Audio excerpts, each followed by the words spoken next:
Dites avec moi, nous sommes tout ce que Dieu dit que nous sommes. Nous sommes tout ce que Dieu dit que nous sommes. Nous sommes tout ce que Dieu dit que nous sommes. Nous avons tout ce qu'il dit que nous avons. Nous avons tout ce qu'il dit que nous avons. Nous ferons tout ce qu'il dit que nous ferons. Nous pouvons tout ce qu'il dit que nous pouvons. En Christ Jésus. En Christ Jésus. En Christ Jésus. Car nous sommes des enfants de Dieu. Des héritiers de Dieu. Co-héritiers de Christ. Et nous n'avons pas peur de souffrir avec lui. Car nous savons que ces légères afflictions ne sont pas comparables à la gloire qui est notre partage. Béni sois-tu, Père, au nom de Jésus. Amen.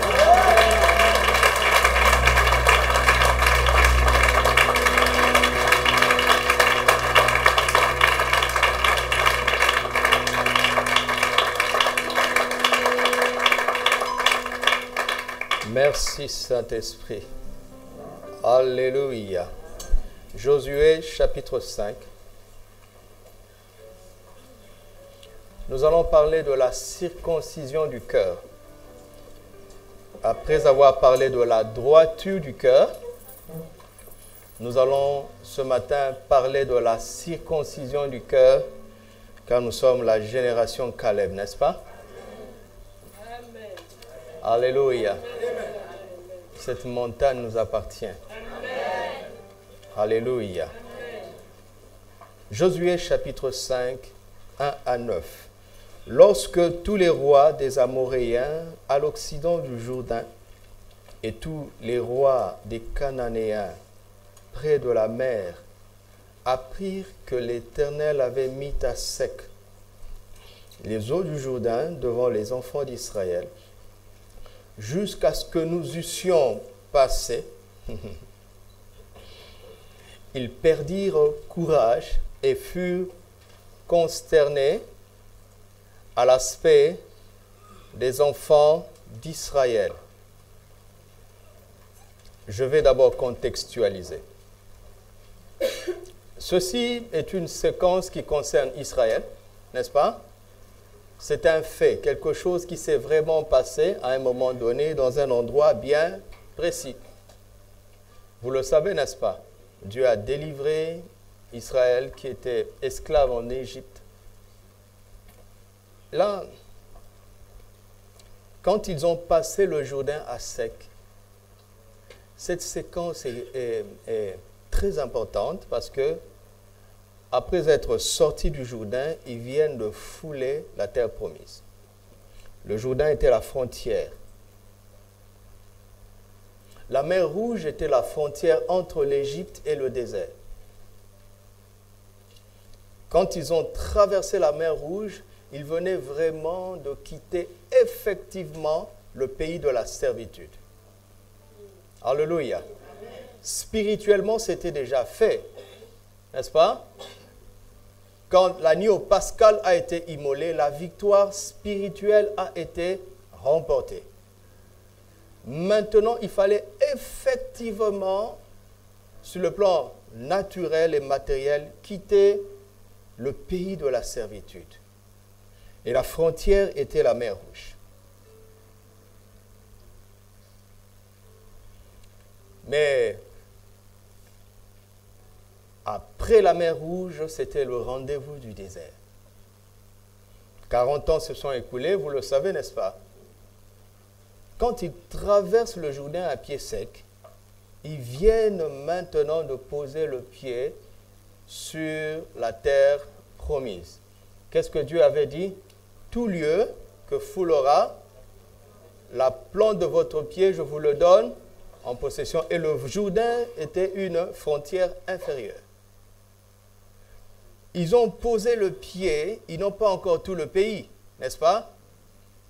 Mais le fait d'avoir posé le pied suffisait pour montrer que spirituellement, ils ont pris possession. Amen. Amen. Alléluia. Amen. Et regardez ce qu'il se passe. Quand les ennemis ont vu ça, ils ont perdu courage et ils ont été consternés à l'aspect des enfants d'Israël. Verset 2. En ce temps-là, l'Éternel dit à Josué, « Fais-toi des couteaux de pierre et circoncis de nouveau. » Les enfants d'Israël, une seconde fois. Et on se demande, devait-on les circoncis 2 fois? La Bible s'explique par elle-même. Josué se fit des couteaux de pierre et il circoncit les enfants d'Israël sur la colline d'Aralot. Voici la raison pour laquelle Josué les circoncit.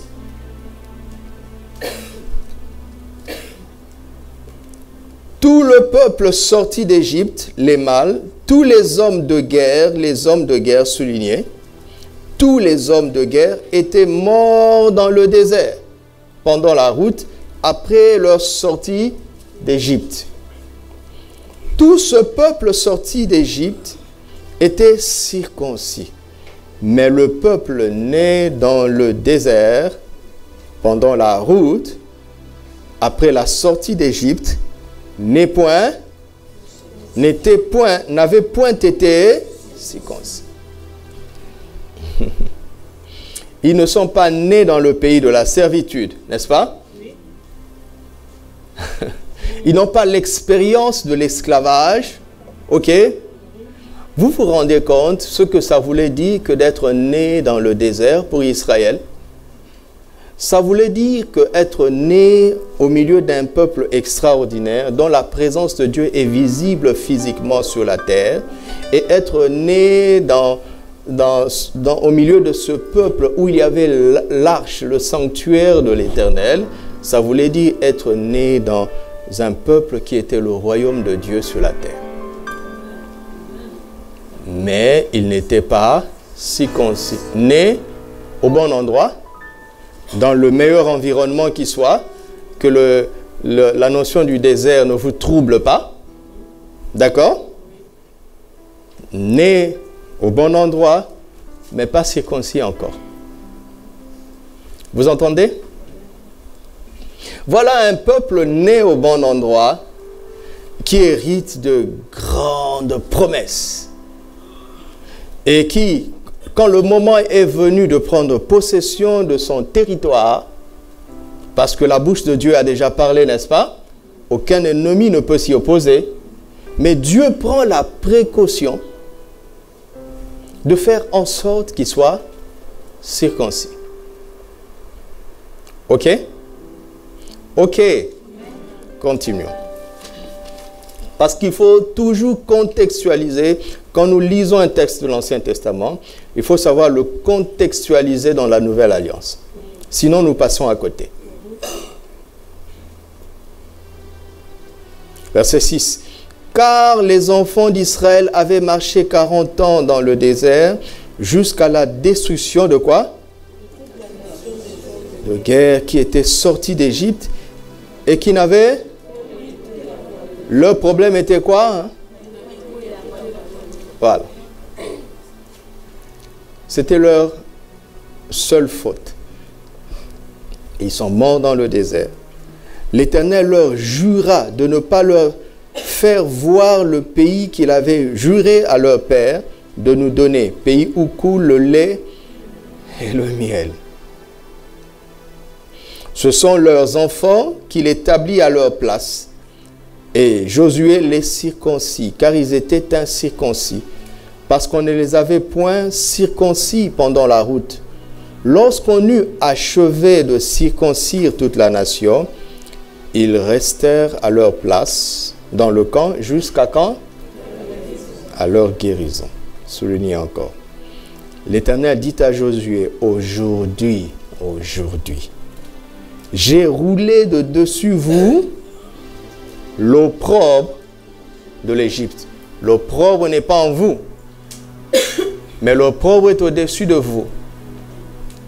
Amen. Vous n'êtes pas né en Égypte, mais l'opprobre du passé de vos pères est au-dessus de vous. Moi, je l'ai roulé maintenant. Je l'ai balayé. Et ce lieu fut appelé de quel nom? Ah ah. Ce nom fut appelé du nom de Gilgal. Josué chapitre 14. Verset 6. Les fils de Josué, non, les fils de Juda s'approchèrent de Josué où? Où? Ah. C'est pas une coïncidence. D'accord? Il y a des lois spirituelles qui sont là. À Gilgal. À Gilgal. Et Caleb, fils de Jéphuné le Kénizien, lui dit, tu sais ce que l'Éternel a déclaré à Moïse, homme de Dieu, au sujet de moi et au sujet de toi à Kadès Barnéa. J'étais âgé de 40 ans lorsque Moïse, serviteur de l'Éternel, m'envoya de Kadès Barnéa pour explorer le pays. Et je lui fis un rapport avec quoi? Droiture de cœur. Mes frères qui étaient montés avec moi découragèrent le peuple, mais moi, je suivis pleinement la voie de l'Éternel. Alléluia. Voilà. Donc, je ne vais pas revenir sur tout ce que nous avons dit. Nous avons le temps d'exploiter ce texte. Nous avons vu que la force de Caleb, c'était d'avoir suivi pleinement la voie de l'Éternel.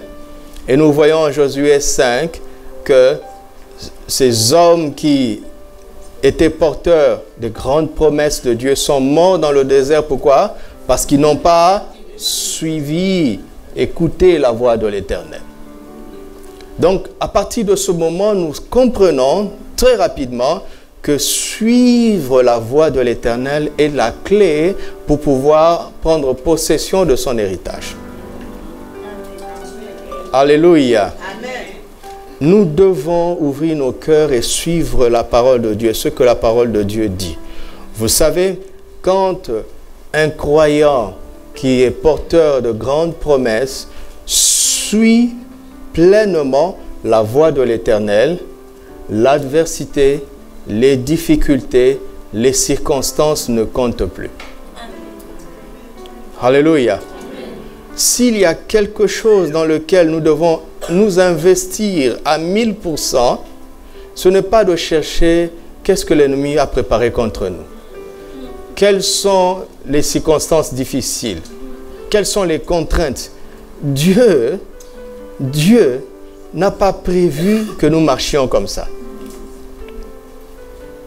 Notre seul travail, notre seul défi, notre seule préoccupation devrait être de suivre pleinement la voie de l'Éternel. Quiconque suit pleinement la voie de l'Éternel entrera pleinement dans ce que Dieu a prévu pour lui. Alléluia. Amen. Et donc, parce que le diable croit en la parole de Dieu, vous savez, il connaît la puissance de la parole. Donc, quand il entend Dieu parler, il saisit en même temps des secrets. Il se rend compte que Dieu ne tient pas compte de lui. N'est-ce pas? Dieu ne tient pas compte des géants qui sont dans le pays. N'est-ce pas? Il n'en tient pas compte. Alors, l'adversaire se rend compte dans la bouche de Dieu qu'il ne compte pas. Mais il veut quand même nous empêcher d'y entrer. Qu'est-ce qu'il va faire? Il va chercher la clé dans la bouche de Dieu. Quel est le secret que Dieu leur donne? Et il suffit de pousser ce peuple à désobéir au secret. Alléluia. Il suffit de l'emmener à perdre la clé. Voici, il y a un coffre-fort où on a mis plein de choses pour toi et on te donne le code. Et l'ennemi se rend compte qu'il n'a pas le pouvoir de t'empêcher d'avoir accès. Il le sait. Si l'eau se tenir devant toi, les anges de Dieu, l'armée de l'Éternel va s'en occuper. Mais si t'emmènes à négliger ton code, sans lui, tu n'auras jamais accès au coffre-fort. Vous entendez? Est-ce que vous saisissez ça? Quelle est la clé ici? La clé que Caleb a découvert, c'est de suivre pleinement la voie de l'Éternel. C'est comme un GPS. D'accord? Il te dit, tourne à droite, tu tournes à droite, roule 100 mètres, tu roules 100 mètres. Au prochain rond-point, tourne à gauche. Si tu suis ça, tu vas arriver à destination. Ok? Mais si tu dis au GPS, je connais la route, je vais m'en sortir moi-même, tu peux te retrouver dans un trou. Ok? Alors, nous avons vu que, qu'est-ce qui fait que Caleb a suivi pleinement la voie de l'Éternel et les autres ne l'ont pas fait? Pourquoi? Pourquoi? Ils n'ont pas... Ils ne prenaient pas plaisir à ne pas suivre pleinement la voie de l'Éternel. Quelque chose en eux les a amenés à désobéir. Et quelque chose en Caleb l'a amené à obéir. Et Caleb nous le révèle. Il dit, j'ai fait un rapport avec droiture de cœur. La droiture de cœur est la clé. C'est le secret pour pouvoir suivre pleinement la voie de l'Éternel. C'est une affaire de cœur d'abord. Un cœur qui est droit devant Dieu. Alléluia. Et Caleb fait cette déclaration à un endroit spirituel précis appelé Gilgal. Et Gilgal représente le lieu de la circoncision. Ok? Donc il faut bien suivre les éléments, d'accord? Il faut bien suivre les éléments. Le secret, c'est de suivre pleinement la voie de l'Éternel. Alléluia. Psaume 81. Nous allons comprendre la puissance d'écouter la voix de l'Éternel et de la suivre. Psaume 81, versets 11 à 17. Je suis l'Éternel ton Dieu, qui t'ai fait monter du pays d'Égypte. Ouvre ta bouche et je la remplirai. Mais mon peuple n'a point écouté ma voix. Israël ne m'a point obéi. Alors je l'ai livré au penchant de quoi? Au penchant de quoi? Ils n'ont pas obéi. Pourquoi? Parce qu'il y avait des penchants dans leur cœur qui étaient contradictoires à la direction du Seigneur.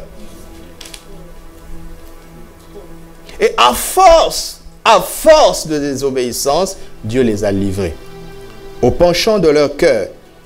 Et ils ont suivi quoi? Les conseils du diable?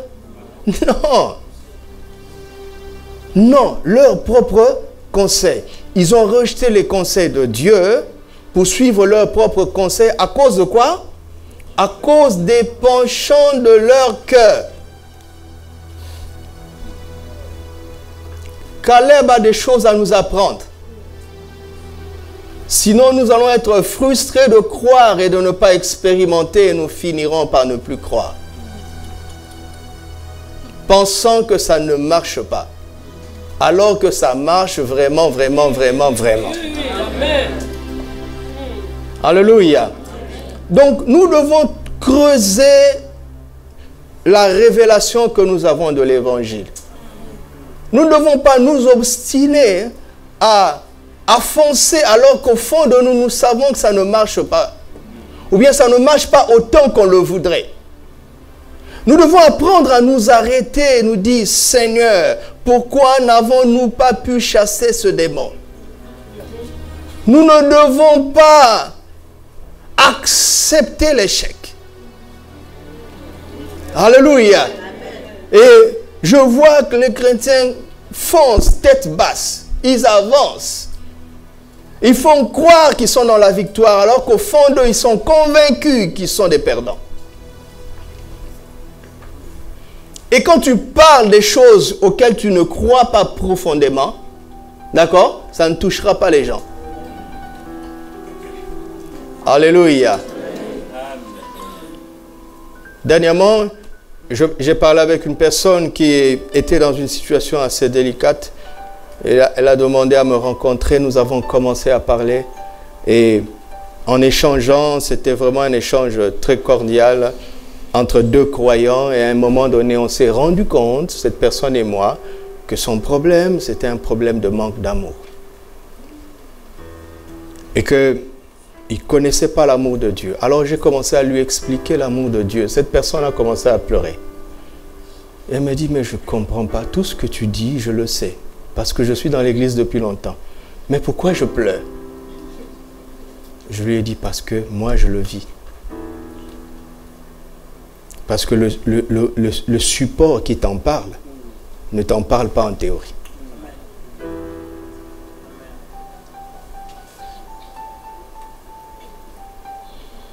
L'homme spirituel, il juge de tout. C'est pour cela qu'il n'est jugé par personne. N'attendons pas qu'on nous juge. Nous devons nous asseoir et critiquer nous-mêmes notre propre foi. D'accord? Non? Nous devons apprendre à nous évaluer, à faire notre propre bilan pour que ça aille mieux. Alléluia!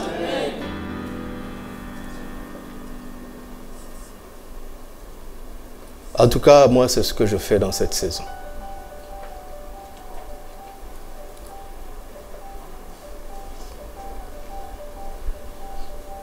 Ils ont suivi leur propre conseil. Regardez, Dieu s'exclame, verset 14. Oh, si mon peuple m'écoutait. Il ne demande pas grand-chose, n'est-ce pas? Qu'est-ce que Dieu demande? Simplement qu'on l'écoute. Si Israël marchait comment? Dans mes voies. Qu'est-ce qui va se passer? En un instant, je ferai quoi? Nous devons pleurer sur nous-mêmes. Parce que nos victoires ne sont pas rapides. N'est-ce pas vrai? Mais oui. Mais oui. Mais oui. En un instant, je confondrai leurs ennemis. Je tournerai ma main contre leurs adversaires. Ceux qui haïssent l'Éternel feraient quoi? Le flatteraient. Ils flatteraient qui? Ils flatteraient qui? Ils flatteraient le peuple de Dieu.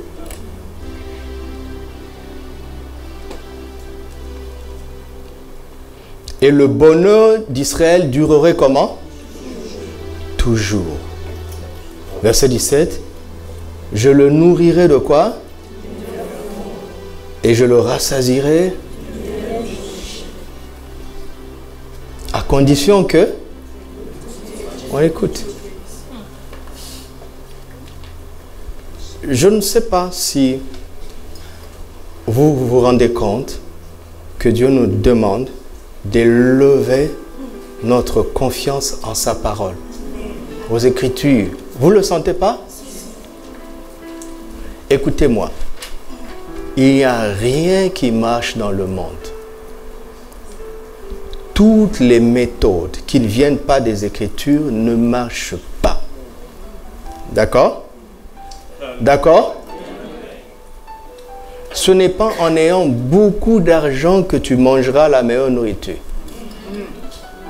Je vous assure, l'argent n'est pas la solution.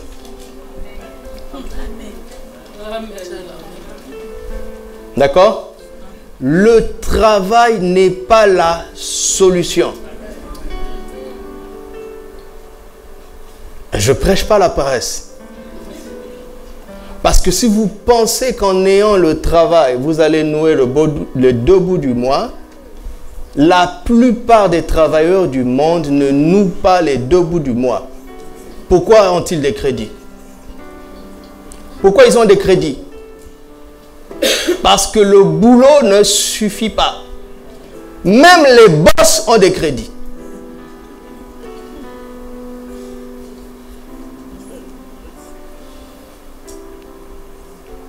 Le peuple de Dieu est nonchalant avec les Écritures. C'est comme si nous prenions les choses qui marchent dans la parole en les associant avec les choses qui marchent dans le monde. Rien ne marche dans le monde. Vous m'entendez? Absolument rien. Amen. Amen. C'est à nous de corriger le monde. C'est nous la lumière du monde. C'est à nous de rééduquer le monde. Tant que l'Église ne comprendra pas ça, nous serons des fanatiques de Jésus. Et pas des fils du royaume.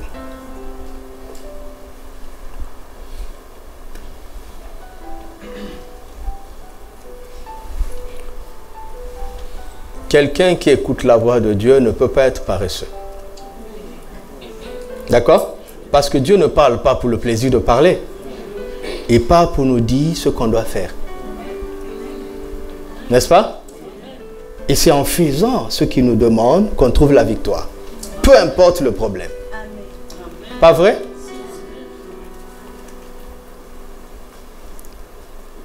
Et Dieu s'exclame, oh, si mon peuple écoutait ma voix. Il ne nous demande pas grand-chose. Simplement de l'écouter. Et qu'est-ce qui fait que les gens qui sont conscients de la parole de Dieu en viennent à abandonner ces divins conseils pour se livrer à leurs propres conseils? Qu'est-ce qui fait ça? C'est le penchant de leur cœur. Je parle de ton cœur ainsi que du mien. On a beau te prêcher tout ce qu'on veut. Ton cœur va déterminer si tu vas le mettre en pratique ou pas.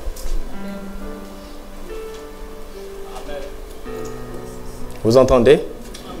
Écoutez, je ne suis pas un prédicateur de la loi. Je suis un messager de Christ. Nous sommes dans la nouvelle alliance. Donc je ne prêche pas le légalisme.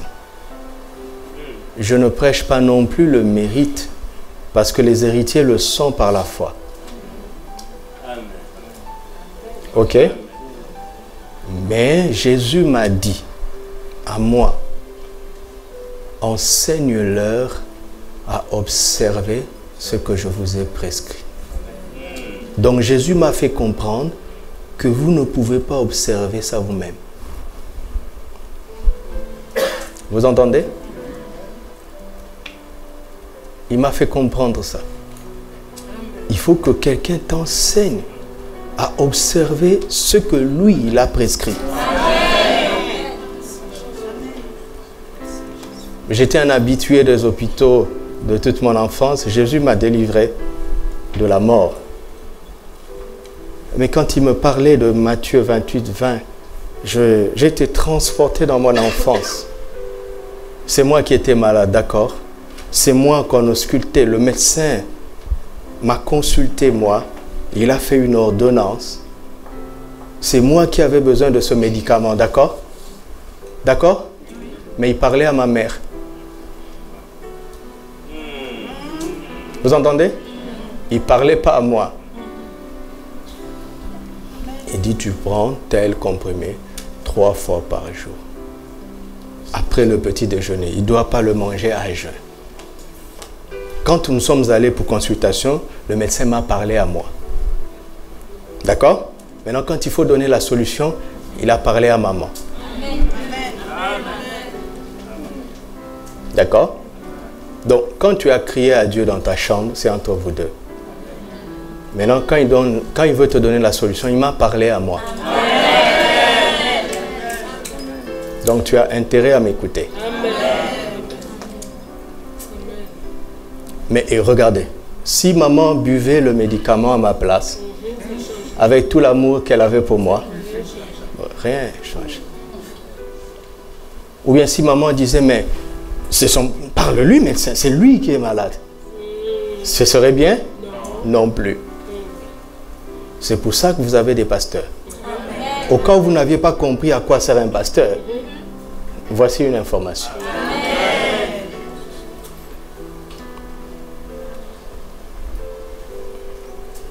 L'église n'est pas un jeu, hein? Vous entendez? Ce n'est pas un jeu. Parce que tout ce que nous avons fait ici, chacun peut le faire chez lui. adorer le Seigneur, se faire ses annonces lui-même, faire même les offrandes, soi-disant.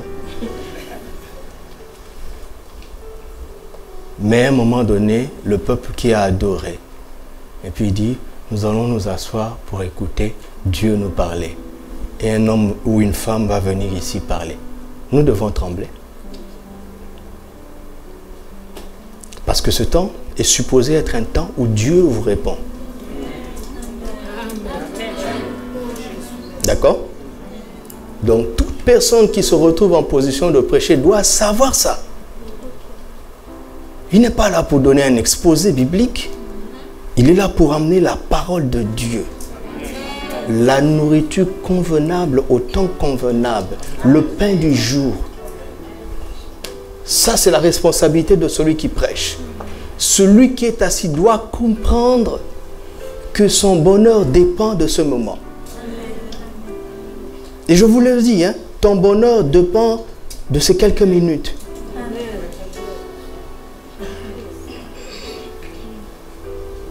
Il faut que nous remettions les choses à leur place.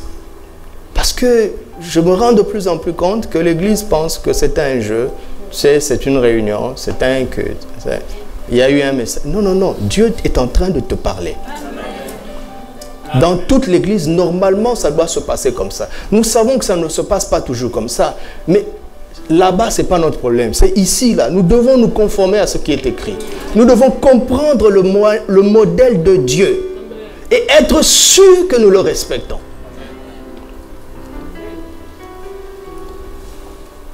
Combien de fois ma vie a été sauvée à cause du culte du dimanche? Par la prédication de mon pasteur. Combien de fois?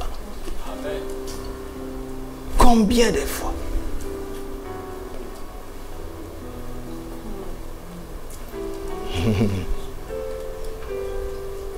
Donc, cette saison, elle est vraiment, vraiment, vraiment sérieuse. D'ailleurs, toutes les saisons sont sérieuses. Et je rends grâce à Dieu parce qu'il nous montre comment l'aborder, aborder cette saison. Du bon côté. Alléluia. Amen.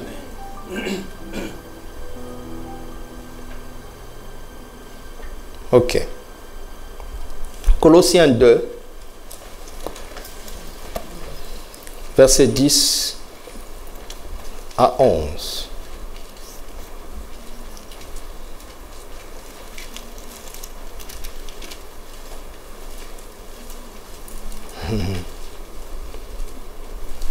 Vous avez quoi? Vous avez quoi? Donc nous l'avons. Alléluia. Amen. Attends. Attends.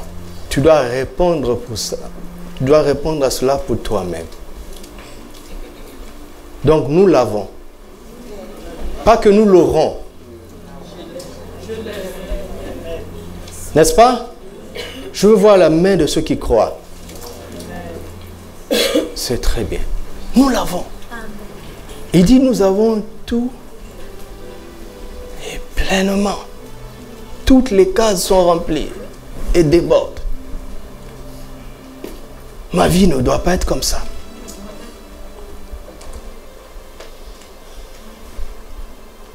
Dieu nous fait avancer d'année en année. Vous avez vu? Pendant 3 années, je vous ai prêché Christ notre Pâque. Je me suis battu pour vous détacher de la Pâque traditionnelle à la réalité de Christ notre Pâque. Lorsque l'Esprit a senti que nous avons saisi ça, il y a une autre vérité qui était juste après. Célébrons donc la Pâque avec des pains sans levain, de la pureté de la vérité. J'ai dit à Dieu, mais comment ça fait que depuis ces 10 dernières années, je ne l'ai pas su? Il m'a dit, si tu l'avais su, sans savoir ce qui précède, ça ne servirait à rien.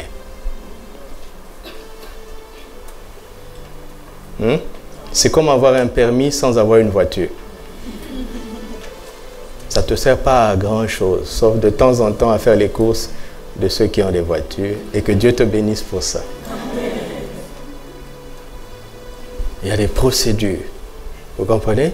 une chose après l'autre. Ça fait combien d'années que je vous parle de tout pleinement? Combien d'années? Regarde.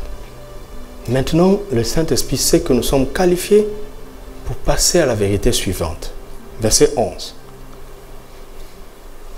Et c'est en lui que vous avez été...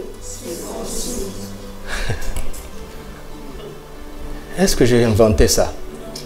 Regardez. Marcher pleinement dans les voies, droiture de cœur, Gilgal, circoncision de cœur. Parce que si tu connais les voies de Dieu, les penchants de ton cœur peuvent t'emmener à suivre tes propres conseils. Les penchants du cœur. Donc, nous avons tout pleinement, ok?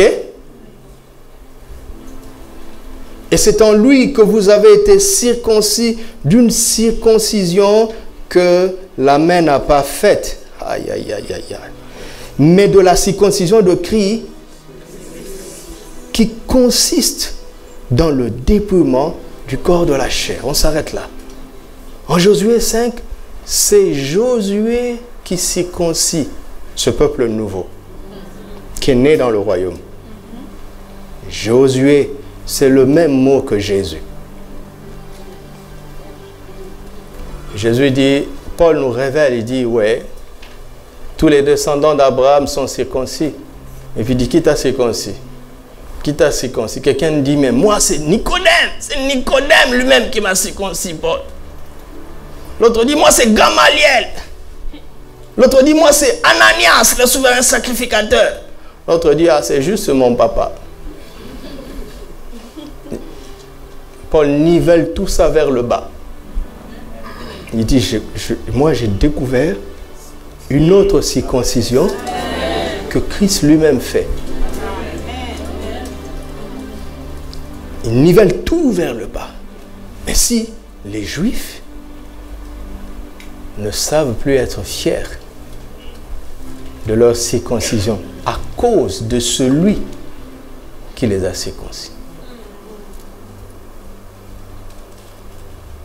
Et ce qui est étonnant, c'est que dit, vous avez, mais au verset 11, vous avez été. Quelle est la réalité qui précède l'autre? Hein? Il dit, je me permets aujourd'hui de vous dire que vous avez tout pleinement. Vous savez pourquoi? Parce que vous avez été circoncis par Christ. Si vous ne remplissez pas cette condition préalable, la promesse restera une promesse. Elle ne se transformera jamais en réalité. Pourquoi? Pourquoi? Parce que vous avez tout pleinement en Christ, n'est-ce pas? N'est-ce pas? Et Christ est qui? Il est qui? De toute domination et de toute autorité. Donc, Paul est en train de nous dire qu'il y aura une adversité face aux héritiers. Il y aura une autorité, il y aura un dominateur qui voudra s'y opposer. Vous m'entendez? Quand tu commences à croire aux promesses, quand tu commences à croire en la parole de Dieu, ne sois pas, crois de tout ton cœur, mais ne sois pas naïf. Il y aura automatiquement de l'adversité. Alléluia. Mais quelle est la force du chrétien, de la nouvelle création? La nouvelle création, c'est que son travail à lui, c'est de tout prendre pleinement, parce que celui qui le lui donne est le chef de n'importe quelle adversité. Donc, mon job à moi, c'est de tout recevoir. Le job de Christ, c'est de discipliner ceux qui s'y opposent. On ne va pas confondre les choses. Chacun doit jouer son rôle. D'accord? D'accord? Si un défenseur joue le rôle de gardien et qu'il attrape le ballon à la main, c'est une faute. Laisse le gardien faire son job. Toi aussi fais le tien. Mon travail à moi, c'est de tout recevoir.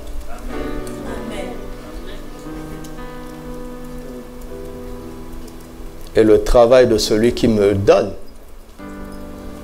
c'est de s'occuper de l'adversité. Il dit aussi, mon peuple, écoutez, en un instant, je ferai quoi? Je confondrai leurs âmes. Je, pas eux avec moi. D'accord? Non, c'est ma responsabilité à moi tout seul. Vous n'aimez pas ça, hein? Quelqu'un a envie de combattre quand même, pour se sentir, C'est pour ça que tous les hommes de guerre sont morts dans le désert. Ils étaient forts. C'est ça leur problème. Ils étaient forts.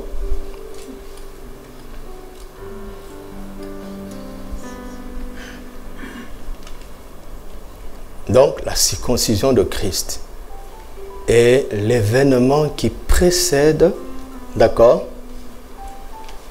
l'expérience de l'héritage. Amen. Pourquoi? Parce que, oh Dieu, bon, lisons pour que ça nous aide, d'accord? D'accord?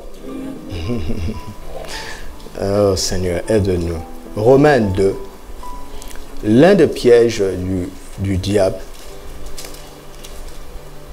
Hier, nous sommes allés à Safi avec un frère et on partageait, j'ai échangé avec lui, on parlait des pièges, comment l'ennemi essaie de refroidir l'église. Et j'ai échangé dernièrement avec un pasteur qui vit aux États-Unis et qui était de passage ici. Il dit, aux États-Unis, les gens n'ont pas le temps. Ils n'ont pas le temps. Ils viennent à l'église, mais ils ont les yeux sur la montre. Parce que 1 heure de perdu, quand ils disent time is money, le temps c'est l'argent, eux ils savent vraiment ce que c'est. Et ce matin, j'étais encore en train de méditer et j'ai compris pourquoi la première église est restée ensemble, méditant la parole constamment. Nous avons besoin de beaucoup de temps pour comprendre les mystères du royaume. Je vous assure, on a besoin de beaucoup de temps. Mais encore là, nous sommes limités par le temps.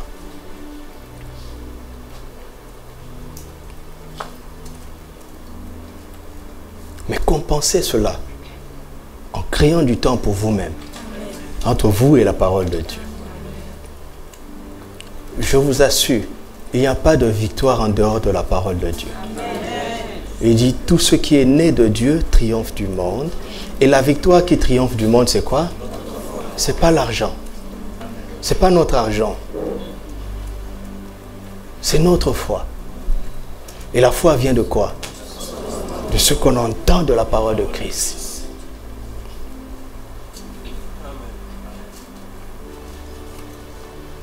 Oui, pendant que je parle, je sens que je dois compléter le verset pour que ça devienne un peu plus clair pour vous. Et en même temps, le temps ne s'arrête pas. Romains chapitre 2, verset 25. La circoncision est utile si tu mets en pratique la loi. Mais si tu transgresses la loi, ta circoncision devient incirconcision. Si donc l'incirconcis observe les ordonnances de la loi, son incirconcision ne sera-t-elle pas tenue pour circoncision? L'incirconcis de nature qui accomplit la loi ne te condamnera-t-il pas, toi qui la transgresses, tout en ayant quoi? Souligné la lettre de la loi et la circoncision. Le juif, ce n'est pas celui qui en a le dehors. Et la circoncision, ce n'est pas celle qui est visible dans la chair. Mais le juif, c'est celui qui l'est intérieurement. Et la circoncision, c'est celle de quoi? Selon l'esprit et non selon... La louange de ce juif ne vient pas des hommes, mais de... C'est-à-dire que les rôles s'inversent. Dieu célèbre la louange d'un tel homme. Dieu célèbre la louange de qui? De celui qui a le cœur circoncis, tout simplement. Alléluia. Et qui est celui qui circoncit les cœurs? C'est Jésus. Et il utilise quoi? Pas la lettre de la loi, mais l'esprit. L'esprit. Il dit, mes paroles, les paroles que je vous ai dites sont esprit et vie. Si tu restes dans la lettre, tu vas dire que le peuple qui fait partie du camp de Dieu, c'est le peuple qui est circoncis physiquement. Il dit non, méditez, vous allez comprendre ce que l'Esprit voulait nous préparer à comprendre à travers l'ombre de la circoncision de l'ancienne alliance.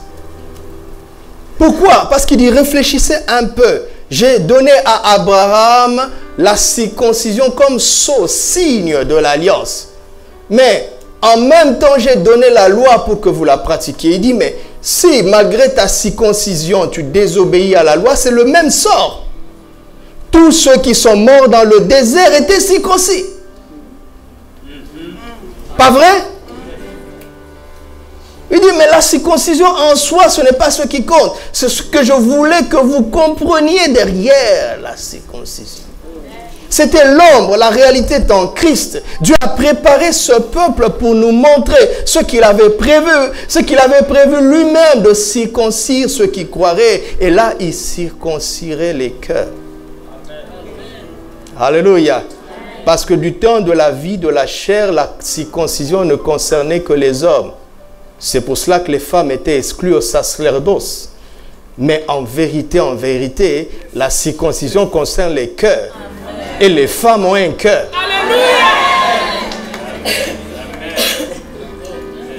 Vous voyez comment Christ amène la liberté? On est des adultes. La circoncision physique ne concernait pas les femmes. Ce n'était pas possible. Mais la circoncision du cœur. Les hommes ont un cœur, les femmes ne l'ont pas. C'est pour ça qu'une femme peut se tenir devant un Goliath et lui dire, quel est donc cet incirconcis? Une femme. Une femme. Parce qu'il ne regarde plus la circoncision physique, la circoncision de cœur. Et une femme peut être un David spirituel. Amen. Vous comprenez pourquoi on fait des débats pour rien? Parce qu'on est tout simplement ignorant. Écoutez-moi, quand Paul dit « j'interdis à la femme de prêcher », il est en train de dire ceci. J'interdis à une sœur de se tenir ici comme une femme. Si tu parles comme une femme, tu n'as pas le droit de parler. Amen. Ne faites pas de la chair un objet de revendication. Ne venez pas nous faire du féminisme ici. En nous disant, moi j'ai guéri les aveugles, vous les hommes vous faites quoi? C'est pas du féminisme ici. Parle comme un homme spirituel. Proclame la vérité.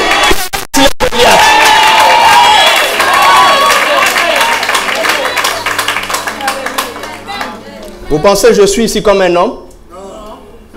Quand je vais quitter ici, vous allez rencontrer l'homme que je suis. Il n'est pas intéressant du tout.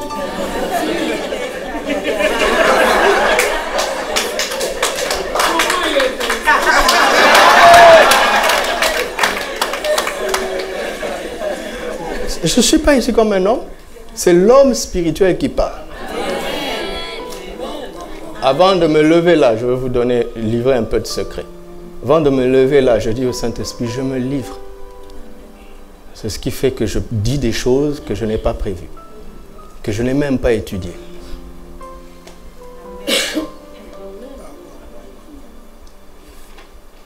Il n'y a pas ça dans mes notes, ce que je suis en train de vous dire. Mais mes notes ne sont pas vides, attention.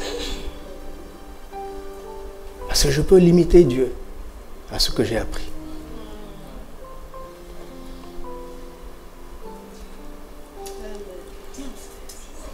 Donc, si tu n'as pas été circoncis, tu m'entends?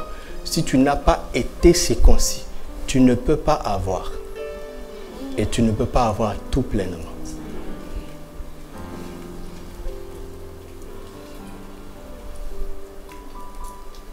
Continuons. Chapitre 4.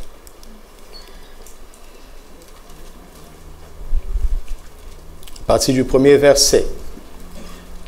Lisons pour que nous comprenions. D'accord? D'accord? Parce que je sens que la plupart ne savaient pas ces choses. Pas vrai? Voilà. Donc, je ne peux plus aller rapidement comme si vous saviez. Nous devons lire. Nous devons lire. Et nous avons besoin de temps pour ça. Que dirons-nous donc qu'Abraham, notre père, a obtenu selon la chair? Si Abraham a été justifié par les œuvres, il a sujet de se glorifier, mais non devant Dieu. Car que dit l'Écriture? Abraham crut à Dieu et cela lui fut imputé à justice. Cette séquence se trouve dans Genèse 15. Continuons, verset 4. Or, à celui qui fait une œuvre, le salaire est imputé, non comme une grâce, mais comme une chose due. Et à celui qui ne fait point d'œuvre, mais qui croit en celui qui justifie l'impie, sa foi lui est imputée à justice. Sa foi, pas son œuvre. Il dit, mais même David exprime le bonheur de l'homme à qui Dieu impute la justice sans les œuvres. C'est pour ça que j'insiste. Quand je parle de la droiture de cœur, je ne parle pas du légalisme. Je ne parle pas de la droiture morale. Ok? C'est une droiture qu'on reçoit par la foi. Qu'on se comprenne très bien. Hein? Qu'on se comprenne très bien. Verset 7. Heureux ceux dont les iniquités sont pardonnées et dont les péchés sont couverts. Heureux l'homme à qui le Seigneur n'impute pas son péché. Il a péché quand même. Mais le Seigneur ne le lui impute pas. Ce bonheur n'est-il que pour les circoncis? Écoutez. Ou il est également pour les incirconcis. Car nous disons que la foi fut imputée à justice à Abraham. Comment donc lui fut-elle imputée? Est-ce après ou avant sa circoncision? Il n'était pas encore circoncis. Il était incirconcis. Parce que quand Dieu le déclare juste, c'est Genèse 15. Il a été circoncis en Genèse 18.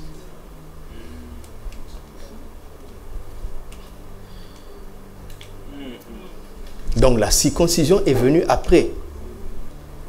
La circoncision du cœur est venue après. La foi du cœur qui donne la justice. Retenez ça très bien. Ça va nous aider à comprendre ce que Caleb veut nous dire. Et à nous emparer aisément de nos montagnes. Peu importe les géants qui l'habitent. Amen. Aisément. Amen. Verset 11. Et il reçut le signe de la circoncision comme sceau de la justice qu'il avait obtenu déjà par la foi quand il était incirconcis, afin d'être le père de tous les incirconcis qui croient, pour que la justice leur fût aussi imputée, et le père des circoncis, qui ne sont pas seulement circoncis, mais encore qui marchent sur les traces de la foi de notre père Abraham quand il était incirconcis. Vous suivez? Verset 13. En effet, ce n'est pas par la loi que l'héritage du monde a été promis à Abraham. L'héritage de qui? De quoi? L'héritage de quoi? Voilà. A été promis à qui? Et à qui? Ou à sa postérité. Mais c'est par la justice de la foi. Car si les héritiers le sont par la loi, la foi est vaine. Et la promesse est anéantie. Parce que la loi produit la colère, et là où il n'y a point de loi, il n'y a point non plus de transgression. C'est pourquoi les héritiers le sont comment? Tu as la foi? Ben, entre dans ton héritage. Tout simplement. Vous dites, pasteur, c'est aussi simple que ça. Je dis oui, oui, oui, c'est aussi simple que ça. Pour que ce soit par grâce, afin que la promesse soit assurée à toute la postérité, non seulement à celle qui est sous la loi, mais aussi à celle qui a la foi d'Abraham. Alléluia. Donc, regardez ce qui est quelque chose de très important ici, c'est que Paul, qui nous a montré qu'en fait, ce que Dieu attend de nous maintenant, c'est la circoncision de cœur. Ok? Un cœur circoncis. Un cœur circoncis. Un cœur circoncis. Et il explique. Il dit, regarde, prenons l'échantillon que Dieu a utilisé. Notre père Abraham. Il dit, Abraham a été déclaré juste alors qu'il était incirconcis. Mais il a eu besoin d'être circoncis. Il était juste, il a été circoncis après. D'accord? Quand est-ce que nous aussi nous devenons justes? Par la foi en Jésus, n'est-ce pas? N'est-ce pas? Et quand nous croyons en Jésus, nous sommes justifiés, nous devenons de nouvelles créatures. N'est-ce pas? Nous recevons un cœur nouveau. Ok? Mais le cœur n'est pas encore circoncis pour autant. Cœur nouveau n'implique pas cœur circoncis.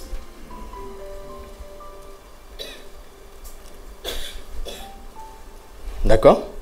Et donc, maintenant que nous sommes nés de nouveau, Christ a besoin de circoncire nos cœurs. Pourquoi? Parce que dans ton cœur, ainsi que dans le mien, il y a des penchants étonnants. N'est-ce pas? Qui me ramènent à suivre mes propres conseils. Pas vrai? Mais c'est tout. Il dit, si on ne résout pas ce problème, tu as beau avoir les promesses, croire en la parole, mais ton cœur va t'empêcher de marcher pleinement dans la voie de l'Éternel que tu sais. C'est ton cœur. Un cœur, regardez, un cœur nouveau est un cœur de justice. Ok? Mais c'est le cœur circoncis qui est un cœur de droiture. Alléluia. Amen. Alléluia. Regardez. Quand vous voyez un chrétien faire quelque chose de mal, son cœur est juste devant Dieu. Pour autant. Pourquoi? Parce que la justice, nous ne l'avons pas reçue par les œuvres. Nous ne pouvons pas non plus la perdre par les œuvres. N'est-ce pas logique? Regarde, je parle comme ça, pourquoi? Pour que le diable ne t'embrouille plus. Le diable nous mélange dans des pensées.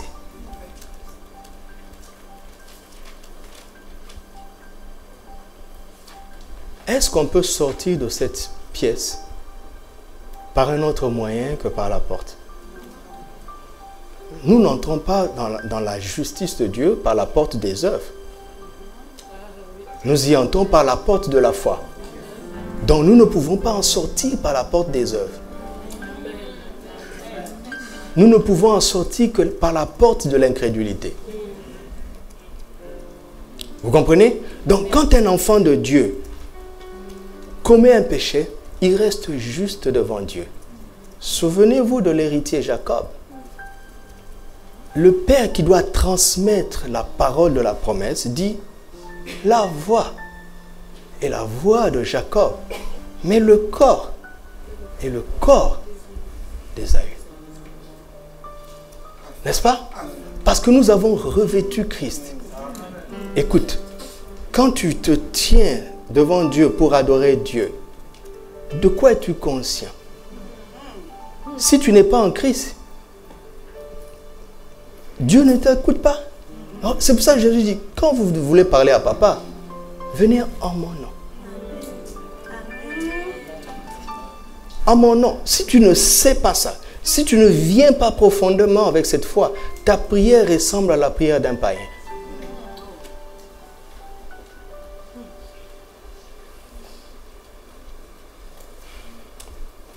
Mais par contre, un enfant de Dieu qui pêche n'a pas de problème avec la justice, mais il a un problème avec la droiture. D'accord? Parce que le chemin de Dieu est droit. Il dit que je veux que tu arrives là-bas, il trace une ligne droite. Ne suivez pas ces philosophes qui disent que Dieu écrit une ligne droite avec des lignes courbes. Ce n'est pas un verset biblique. C'est une belle chanson. Ce n'est pas un verset biblique. D'accord? D'accord? Sinon, tu peux entrer au mariage par la porte de l'engrossement prématuré. Tu fais un détour et finalement, le frère n'a plus de choix que de t'épouser. Bienvenue le bonheur dans le mariage. Il y a 4 ans, j'ai traité un cas d'un frère, qui venait ici à l'église. Tout à coup, il m'a dit, je dois me marier, je dois me marier, je dois me marier. Je lui ai dit, avec qui? Il me dit, oh non, en fait, pasteur, je me préparais à te présenter, mais bon, excuse-moi. Je dis, comment ça? Alors, qu'est-ce qui fait que tu veux me la présenter précipitamment? Oh non, parce qu'elle rentre au pays. Il m'a eu. Donc, il m'a présenté la fille, et la fille est rentrée au pays. 1 mois après, elle était enceinte. C'est pour ça qu'il a dit, je dois me marier, je dois me marier, je dois me marier. Mais en réalité, le frère ne pensait pas profondément à l'épouser. Et quand la fille a senti ça, parce que le gars a de l'avenir aux yeux des hommes, elle l'a bien piégé. Bonjour le bonheur. Elle a piégé. Vous comprenez? Le chemin de Dieu est droit. Hein? On n'entre pas en Canaan avec des voies courbes. Nous sommes fatigués de ces témoignages où quelqu'un a volé et puis dit Dieu m'a béni. Attention. Attention, ça ne marche pas comme ça. Ça, c'est pas Canaan. Ça, c'est autre chose de bizarre. Et tu vas t'en rendre compte. Et tout le monde va s'en rendre compte. Vous comprenez? Donc la droiture de cœur, mon ami. Ce n'est pas une droiture morale. La droiture de cœur, c'est une droiture qui est beaucoup plus profonde. Écoute, si quelqu'un t'a trompé, d'accord? Il a mal fait de te tromper. Mais il t'a eu parce qu'au fond, tu n'étais pas droit. Tu savais que ce n'était pas un bon chemin. Je répète, ce n'est pas du légalisme, c'est la sagesse de la vie. C'est dans ces nuances que les chrétiens bousillent leur héritage. D'accord? Et si pendant que je parle, tu te rends compte des erreurs que tu as faites et que ça commence à amener du regret en toi, arrête ça. La grâce de Dieu est ici. Dieu sait corriger des choses. Pourvu que ta repentance soit profonde.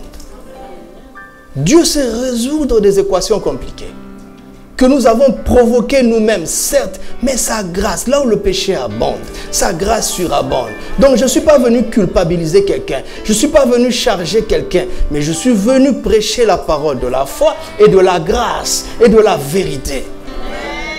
Reçois la grâce, mais reçois aussi la droiture de cœur.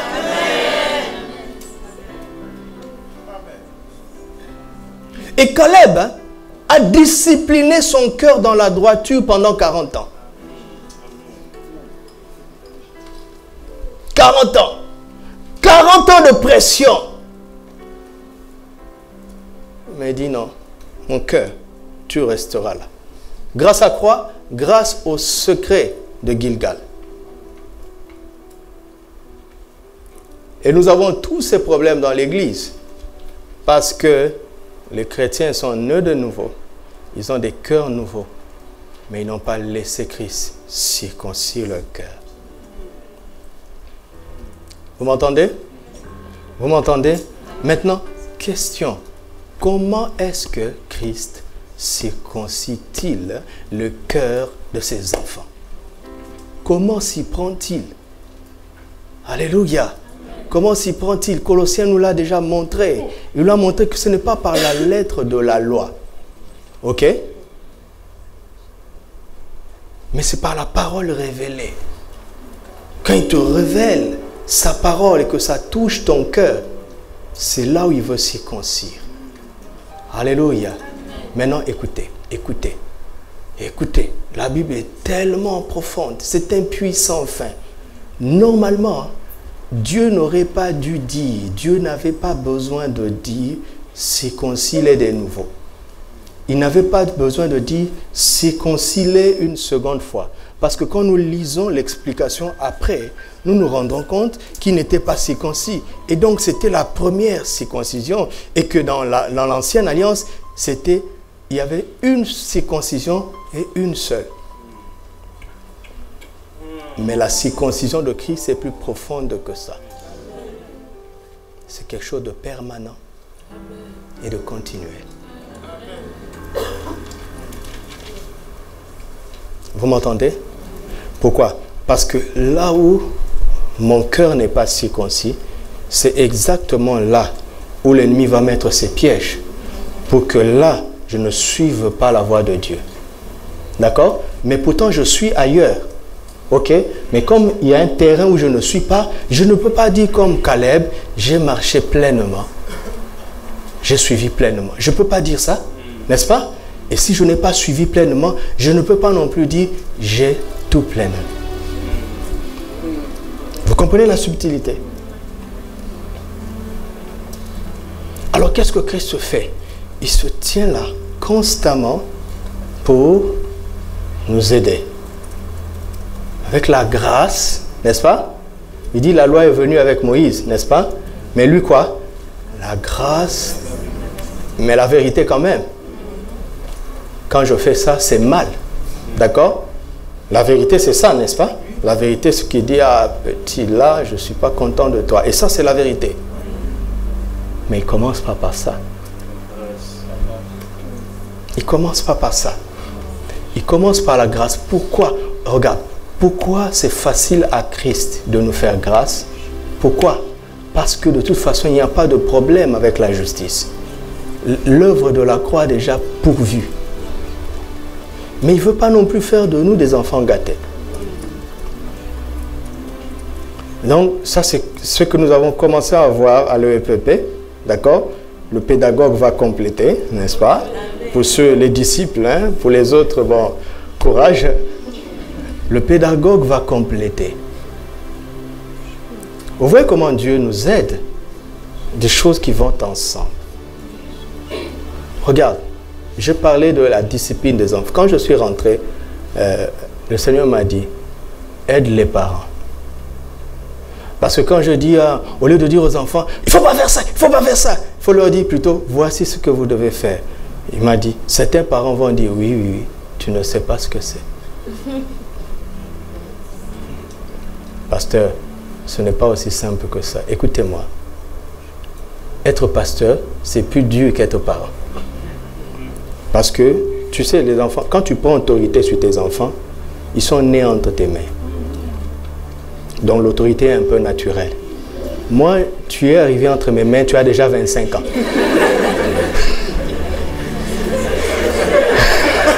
Vous avez compris, non? Ah, donc vous pensez ça, hein? Je vous ai eu. C'est beaucoup plus dur.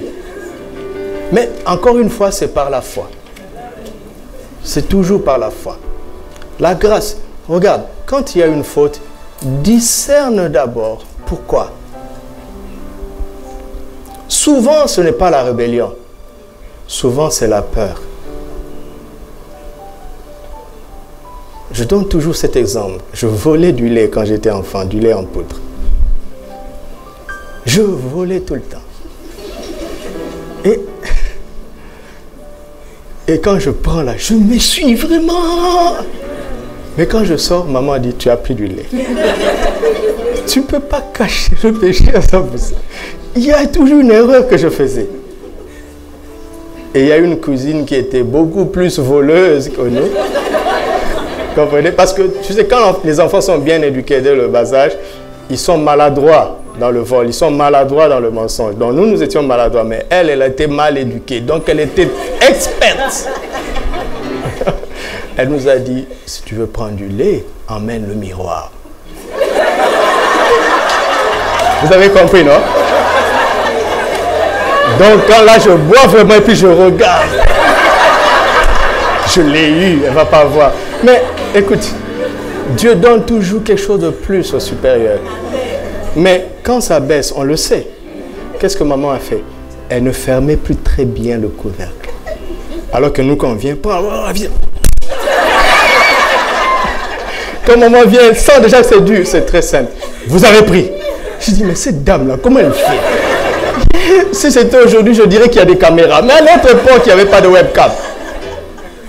Et un jour, c'est ce jour-là que maman elle a extirpé le vol de moi. Parce que ça commence par quelques cuillères de lait. Ça peut finir par cambrioler une banque. Il me suffisait de demander. Donc je n'étais pas voleur en fait, mais j'étais ignorant de mes droits. Je n'étais pas voleur. Dans mon cœur, il n'y avait pas le vol. C'est ça. Ton cœur est juste. D'accord? Mais je ne marchais pas droit parce que je ne comprenais pas l'amour de ma mère. Alors c'était très simple. Tout le temps, maman, j'ai besoin de lait. Un jour, elle m'a dit, mais aussi quand même, consommez modérément parce que si ça finit... Voyez, ça c'est l'éducation, vous comprenez? C'est l'éducation. Et petit à petit, je suis incapable de voler. Ça vient de la maison. Maman a su trouver les mots. C'est ce que j'essaie de faire avec vous. J'essaie de trouver les mots parce que vous êtes votre propre diable. Il n'y a pas un géant qui peut t'empêcher de t'emparer de cette montagne. Écoute Caleb. Écoute Caleb. Écoutons Caleb. Vous m'entendez? Sinon, on va se décourager, pas vrai? Depuis toutes ces années qu'on croit. N'est-ce pas que parfois on commence à se dire, est-ce que vraiment, est-ce que... Non? Ah, Dieu nous aide. Il a senti notre lassitude. Je ressens vos vies là où je suis. Je le ressens. Parfois, je vois des personnes. Je les vois. Mais ça ne sert à rien de venir impressionner les gens ici. C'est une grâce. D'accord?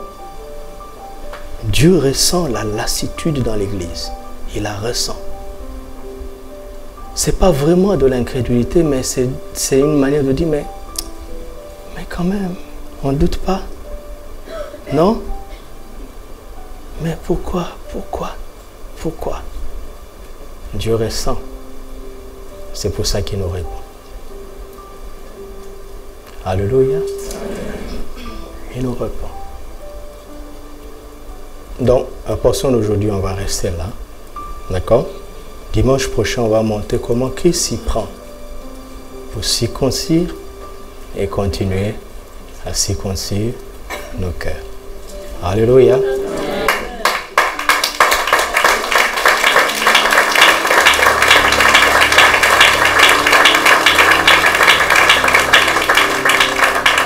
Regardez, je veux vous aider. Par exemple, si tu n'as jamais vu, admettons que tu n'as jamais vu un ordinateur portable, ok? Et que je te dis, va chez moi, dis à maman, pasteur a dit de lui donner un ordinateur portable. Je ne sais pas ce que c'est, tu ne sais pas ce que c'est, d'accord? Mais si tu vas et que tu dis ça, n'est-ce pas qu'on va te le donner? On va te le donner, n'est-ce pas? Voilà, c'est ce que nous allons faire. Nous allons prier avec la sagesse de Dieu. Tu vas dire au Père, Père, je me dispose pour que Jésus circoncise mon cœur. Même si tu ne sais pas tout, d'accord? fais-le par la foi. Fais-le par la foi. Parlons au Seigneur. Alléluia. Circoncis nos cœurs, Seigneur. Circoncis nos cœurs. Tu nous as donné les cœurs nouveaux. Circoncis nos cœurs. Circoncis nos cœurs, Seigneur, parce que je n'ai pas de doute que j'ai un cœur nouveau. Je n'en ai aucun doute. J'ai ce témoignage intérieur en moi que je suis un enfant de Dieu, je n'en ai aucun doute. Mais par expérience, de manière personnelle et de manière profonde, je vois qu'il y a des penchants dans mon cœur. Des penchants qui ne te plaisent pas. Des penchants qui ne me plaisent pas moi-même non plus. Alors je te demande de circoncire mon cœur. Je ne veux pas suivre mes propres conseils à cause des mauvais penchants de mon cœur. Circoncis mon cœur. Circoncis nos cœurs, Seigneur. Circoncis nos cœurs. Seigneur Jésus, nous sommes à Gilgal. Nous sommes à Gilgal. Nous sommes sur le point de commencer une marche extraordinaire de conquête, Nous avons compris l'importance de la droiture de cœur. Mais aujourd'hui, tu nous as encore révélé un autre secret de la circoncision de cœur. Nous sommes à Gilgal. Ô Christ, toi-même, alors que nous sommes à Gilgal, spirituellement parlant, circoncis chacun de nos cœurs. Circoncis chacun de nos cœurs. Alors que nous nous attendons à toi ici à Gilgal. Spirituellement, nous sommes à Gilgal. Comme Josué l'a fait pour tout le peuple. Je t'en supplie, circoncis nos cœurs. Circoncis nos cœurs. Circoncis nos cœurs. Nous recevons la grâce de la circoncision de cœur. Nous recevons la grâce de la circoncision de cœur. Nous recevons cette grâce de la droiture de cœur. Non par mérite, mais par la foi. Simplement comme une grâce.